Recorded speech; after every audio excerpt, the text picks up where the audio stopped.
એની તો મજા છે, જીગરથી જામ એનો જીરવાય તો ઘણું છે. હવે તમે જો સુખની મજા દુઃખ છે અને દુઃખની મજા પછી સુખ છે. હવે તમને દાખલો આપું કે તમે કોલમથી ટ્રેનમાં તમારે ચિનાઈ જવું છે, તમે કોલમથી ટ્રેનમાં બેહો ને પેલે સ્ટેશને જગ્યા ન મળે અને ઉભા રહ્યો, બીજે સ્ટેશને જગ્યા મળે ઉભા રહ્યો, ત્રીજે સ્ટેશને જગ્યા મળે ને જે બેહવાની મજા આવે ને એ રિઝર્વેશનમાં ન આવે. કારણ કે મુશ્કેલ જિંદગાની એની તો મજા છે, પણ જીગરથી જામ એનો જીરવાય તો ઘણું છે. જુનાગઢમાં મારો એક મિત્ર છે, એ ટૂંકા બૂટ પહેરે, દણ પડે, લોહી નીકળે, પણ મેં કીધું ચાઈ ટૂંકા બૂટ હું કાં પહેરશો? મને કે આ બૂટ કાઢું ને મને મજા આવે. એ મુશ્કેલ જિંદગાની એની તો મજા છે. પૂજ્ય શાસ્ત્રીજી એમ કીધું તું હાથીભાઈનો દાખલો આપીને કે મારો બાપ કરોડપતિ નથી, એમ રાજુભાઈ, કિશોરભાઈ, ભૂપેન્દ્રભાઈ, રોહિતભાઈ, ખાનાભાઈ એમના પિતાએ પવિત્ર પુરુષાર્થનું આ પરિણામ છે. એમના માતા પિતાએ પુરુષાર્થ કર્યો છે, પણ પવિત્ર પુરુષાર્થ. આ બહુ મોટી વાત છે સાહેબ. કીધું એમને કે સોનાની વાત કરી આજે કળિયુગની, તો એનો વિરોધ નથી, પણ તમે કઈ રસ્તેથી કમાવ છો, તમારો પુરુષાર્થ પવિત્ર હોવો જોઈએ. ભલે ભલે ભલે કરે. અને આ તો ઓઢો જામ છે ભાઈ અમારો, એનું નામ એવું ઓઢો જામ પડ્યું ભાઈ. અમારો કચ્છનો રાજવી ઓઢો જામ હો. હા, 3 જ મિનિટનો આ પરિવારની સાથે મારી પરિચય સાહેબ. 3 જ મિનિટમાં મને માંડોદરાઈ આવેલા અને એ રાકેશને જગુભાઈ કીધું કે તમારી કોપી 4 શૈરુની છુપી છુપી કહાની, અને 3 મિનિટના પરિચયમાં એના પ્રેમે મને અહીં સુધી લઈ આવ્યો છું. અને છતાંય મને હજી એમ લાગે છે કે હજી ઓછું રોકાણા છે આપણે આના પ્રેમને માટે. આની માટે પ્રેમ, આના પ્રેમને માટે 2 કલાક પ્રોગ્રામ નહીં, પણ 2 દી હળંગ જો બોલીએ ને તોય આ કુટુંબના પ્રેમને ઋણમાંથી મુક્ત થાય. હું આ જરાય ખોટું નથી બોલતો, આ સ્ટેજ ઉપરથી બોલું છું, એટલે મારે કોઈ ખોટું બોલવાનું કોઈ કારણ નથી, પણ મારે આપણે આનંદ કરાવવો છે. હાસ્યરસ છે ને તો જીવનમાંથી નીકળે છે. મેં એક ભાઈને હમણાં પૂછ્યું હતું, મેં તમારા બાપુજી શું કરે? મને કે અફસોસ કરે છે. મેં કીધું અફસોસ શું કામ કરે? મને કે અમે આવ્યા એનો અફસોસ કરે છે. અમે એની ઘીરે આવ્યા એનો મારા બાપુજી અફસોસ કરે છે. બોલો. એમ 15-20 દી પછી એને બાપુજી મને મળ્યા. મેં કીધું તમારા દીકરા શું કરે? મને કે એક ખેતી કરે ને એકને સામે મળે એનું કરે, અને એક બિન ખેતી કરે છે. હા, બિન ખેતી એટલે નવી જૂની શરતની 2 જણા વાતું કર્યા કરે. મારે 2 નવી જૂની ના છે, એટલે મને ખબર નથી આ શું કરે. મારી આખી જિંદગી નવી જૂનીમાં જવાની છે. આ સરસ દરેકના જીવનમાંથી નીકળે છે. એક ભાઈ ને ઘેરે એક ભાઈ મહેમાન થઈને આવ્યા ને, એટલે જમવા બેઠા. હવે ઘણા માણસના જીવન તમે જો પિત્તળની રકીબી જેવા હોય. પિત્તળની રકીબી તમારા કાઠિયાવાડમાં હોય ખબર પડે, ચા ઠરી જાય પણ પોતે ન ઠરે. પિત્તળની રકીબી એવી હોય. પિત્તળની રકીબીમાં તમે ચા લ્યો એ રાજુભાઈ પછી સમજાવજો, નહીં તો મને મારું ધ્યાન ન્યા રહે. હવે એમના ભાગમાં છે એટલે સમજાય, બીજું બાકી તો શું કરવું આમાં તો આમાં ઘડીએ ઘડી યાદ આવશે. હું હમણાં વાત કરતો તો, મારા ગોપાલભાઈ ઘણી વાર હિન્દી બોલે એટલે હું યાદ કરતો હતો. હું દિવાલબેન પ્રાણભાઈ હકીકત છે એટલે કહું છું, હિન્દી ભાષા છે ને મીઠી બહુ છે, પણ આવડે તો. હા, આઈએ પધારીએ ત્યાં તો ગદગલિયા બદલે થવા. પણ અમારે કાઠિયાવાડમાં જે હિન્દી બોલે ને એમાં તો ધનુર ઉપડી જાય એવી કડક હિન્દી. સમજ્યા?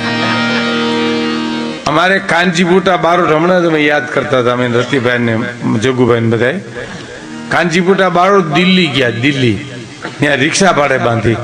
હવે દિલ્હીમાં તો હિન્દીમાં જ બોલવાનું હોય ને, તો એટલે હિન્દીમાં કંઈક વધારે પૈસા માંગ્યા એટલે કાનજીભાઈ શરૂઆત કરી કે હમ તમારી રિક્ષા બાંધતે હે ને તો તમે ગરીબડી ના થાતે હે અને હવે खुटलाई करते हैं ये तुम्हारी प्रजा नबली होगी तुमको नहीं जरगा न होहरवा निकलेगा હવે આમાં ઓલો કાંઈ સમજે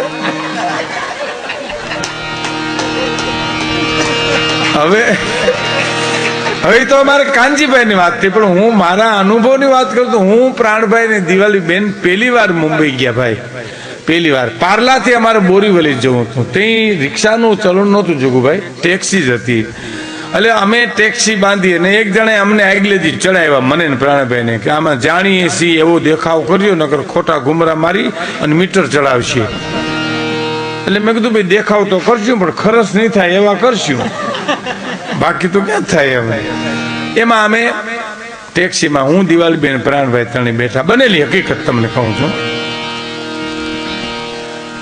એટલે અમે જો મૂંગા ટેક્સી ડ્રાઈવર તો એટલો બધો પ્રમાણિક હતો કે અમે મૂંગા મરીએ તો એમને બોરીવાલી પુગાડી જ દઈએ પણ હવની બોલ ટેક્સી ઉપડી હું બોલ્યો હિન્દીમાં મેં કીધું વહાં સે વલાક લે લેના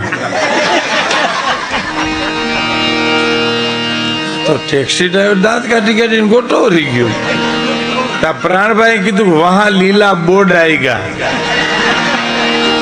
તા દિવાળી બેન વળી હલવેલી કે વાહ ઊભી રખના ભાઈ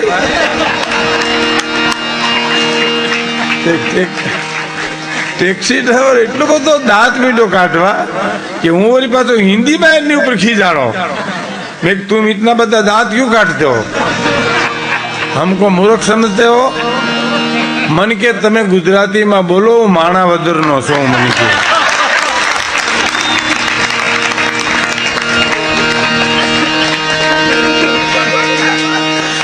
એ મેઘદુ વેલો બોલ આ જબા પલરી ગયા તો એટલી હિન્દી નીકળી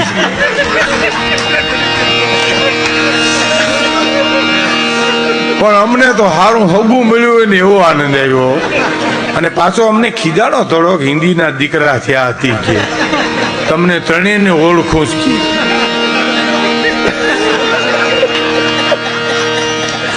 કહેવાનો મારો અર્થ ભાષા की તકલીફ તો રહેશે પણ મુશ્કેલ જિંદગાની એની તો મજા છે પણ જીગરથી જામ એનો જીરવાય તો ઘણો છે નથી સાધી એમ હું આ સ્ટેજ ઉપરથી ભાગવત ભગવાનને સામે કહું છું અને ભાગવત ઉપરનું આજે ત્રીજા દિવસનું વાંચન વિપુલભાઈજી અદભુત રીતે એક તો જાણે આપણા ભારતની આ ઋષિ પરંપરાની વાતો જ એવી છે અને એમાં એમનો ભાવ અને ભક્તિ ભળે એટલે સોનામાં સુગંધ ભળે એ અનુલક્ષીને આપણે અને બીજું આવી રીતે ભાગવત તો મેં પહેલી વાર સાંભળ્યું આમ કુટુંબનું જ માણસ બધું એટલું બધું સરસ ભાગવત ને તો બીજે તો ડાયવર્જન હાઈવે કરતા ડાયવર્જન વધી જતા હોય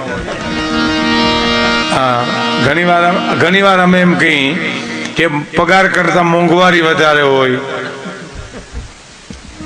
કોના કરતા ઘડામણ વધારે હોય એમ બેહવા વાળા કરતા બેહાડવા વાળા વધારે વાતો કરતા હોય એવી વ્યવસ્થા હોય પણ આ તો ઘરને જ આંગણે એવું સરસ ભાગવત એટલે હું આમ ખરેખર પરમ પૂજ્ય વિપુલભાઈ કહેતા હતા એમ હું વખાણ કરવા ખાતર નથી કહેતો પણ આ એક જીવનનો લાવો છે અને એ અમે તમારી સાથે લીધો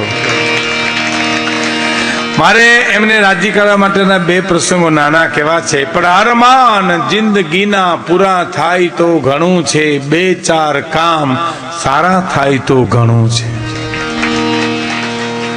સાંભળજો મિત્રો અરમાન જિંદગીના પૂરા થાય તો ઘણું છે બસ સરસ માઇક થઈ ગયા છે હવે તમે સાંભળજો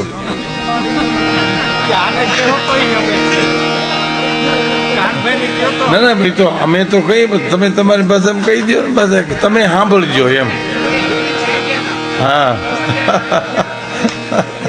સરસ છે સુંદર વાતાવરણ છે થોડુંક તમને અમારા ગુજરાતી વિનાના જે મારવાડી ભાઈઓ આવ્યા છે આખું પરિવારની સાથેના વર્ષોના સંબંધોનો અનુલક્ષીને એમને થોડી તકલીફ ભાષાકી પડશે પણ હવે ન સમજાય ઊંચા ઊંચું હોય છે એમ સમજી લેજો એમ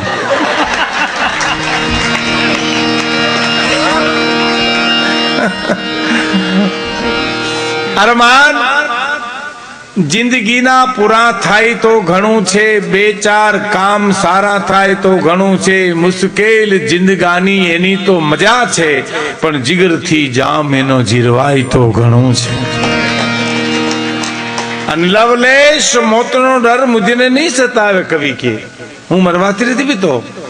લવલેશ મોતનો ડર મુજને નહીં સતાવે, પણ ક્યાંક મહેફિલમાં ખોટ મારી વર્તાય તો ઘણું છે. અને વધુ નથી અબલખો બાકી હવે જીવનમાં, પણ ઇજ્જતનું કફન ઓઢીને મરાય તો ઘણું છે. એમાં ભરત ગઢવીની આ કવિતા.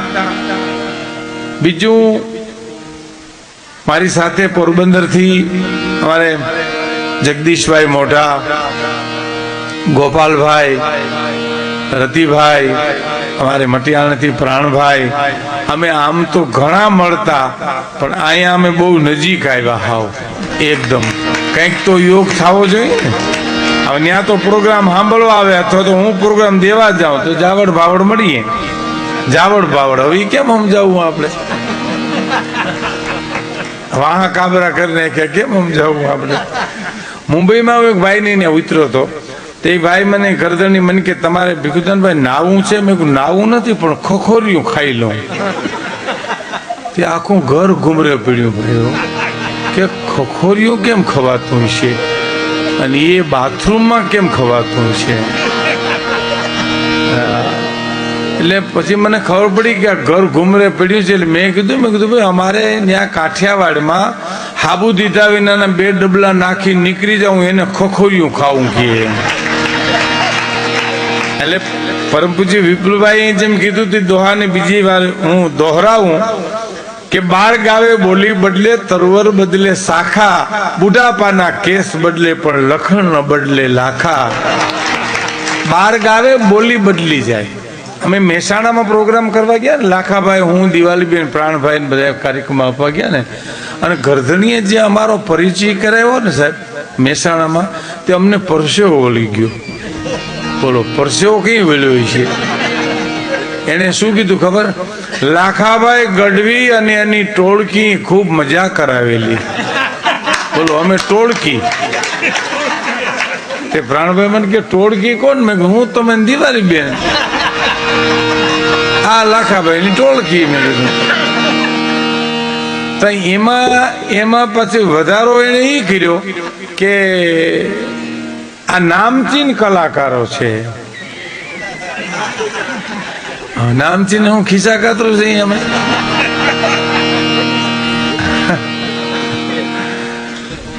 એટલે બોલ ભાષાની એવી તકલીફ. એમાં એક જણ આવીને કીધું મને, ઓલો કાળજાનો કકડો કરજો, પેલો કકડો. કકડો તો હમણાં કાળજાનો કટકો તો હમણાં ગાયો. મને કે કોઈ બીજો કકડો કરો, તમારી પાસે ઘણા કકડા હોય. એની પા હું કરું ભાઈ, અંતરના ઊંડાણની એ તો કોક વેધુ ને કહેવાય, પણ ચોરે નો ચર્ચાય એ ચિત્તની વાત શંકરા. હું દક્ષિણમાં કોચીન ઘણા વર્ષો પહેલા ગવર્મેન્ટના કાર્યક્રમમાં આવ્યો હતો. તે પછી હું ફરવા પહેલી વાર દક્ષિણમાં આવ્યો છું. અને એમાં અમારા ગોવર્ધનભાઈ ભોગાયતા, હરસુખભાઈ ભોગાયતા, એણે જે અમને સાથ મને 2 વાતો બહુ બીવરાયો હતો. ત્યાં એમ કે તમે સાઉથમાં એમાં કેરલા ત્યાં તમે જાઓ, પણ ત્યાં તમને ભાષાની બહુ તકલીફ પડશે અને ખાવાની બહુ તકલીફ પડશે. આ બેમાંથી એકે અમને ન પડી લ્યો.